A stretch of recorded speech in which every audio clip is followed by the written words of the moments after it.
The Battle of Borodino, fought on September 7, 1812, was a pivotal and bloodiest clash in the Napoleonic Wars, marking a turning point in the French invasion of Russia.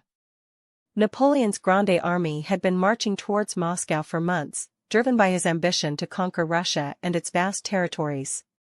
However, the Russian army, led by General Mikhail Kutuzov, was determined to resist the invaders. As the French army approached Moscow, they encountered a series of fierce battles in central Russia, including the Battle of Smolensk in August 1812. The Russians had retreated before Napoleon's forces, but instead of engaging them directly, they employed a scorched earth policy, burning everything in their path and depriving the French of supplies and shelter. On September 6, 1812, Napoleon's forces arrived at the village of Borodino, situated about 50 miles west of Moscow. The French had hoped to find a large Russian force waiting for them there, but instead they discovered that Kutuzov's army was retreating eastward towards Moscow.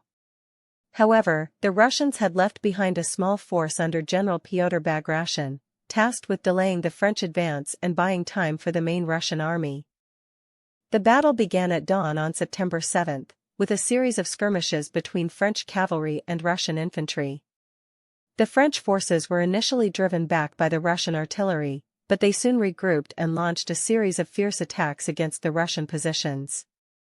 One of the most interesting and lesser-known facts about the Battle of Borodino is that it was fought in a dense forest, which greatly hampered the movements of both armies.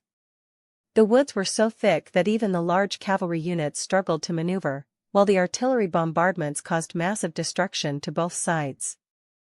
The battle raged on for over 10 hours, with both sides suffering catastrophic losses. At one point, the French army was so weakened that it seemed as though they would be forced to retreat.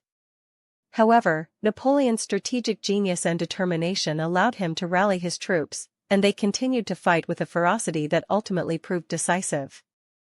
In the end, the French emerged victorious from the battle, but at an enormous cost in blood and treasure. The Russians had lost over 30,000 men killed or wounded, while the French suffered around 28,000 casualties. The immediate consequences of the Battle of Borodino were that the Russian army retreated further eastward towards Moscow, leaving behind a scorched earth policy that would ultimately force Napoleon's forces to abandon their quest for conquest. The long-term impact of this battle was significant. It marked the beginning of the end of Napoleon's empire and paved the way for his eventual defeat at the hands of Tsar Alexander I and General Kutuzov. The Battle of Borodino also marked a turning point in the Napoleonic Wars, as it showed that even the most powerful armies could suffer catastrophic losses on the battlefield. Napoleon's failure to capture Moscow ultimately led to his downfall, as he was forced to retreat from Russia with what remained of his army. The battle also had significant long-term impacts on European politics, as it solidified the reputation of Tsar Alexander I as one of the most powerful leaders in Europe. In conclusion, the Battle of Borodino was one of the bloodiest battles in history, with both sides suffering catastrophic losses. Its significance lies not only in its sheer scale but also in its far-reaching consequences for European politics and Napoleon's own empire.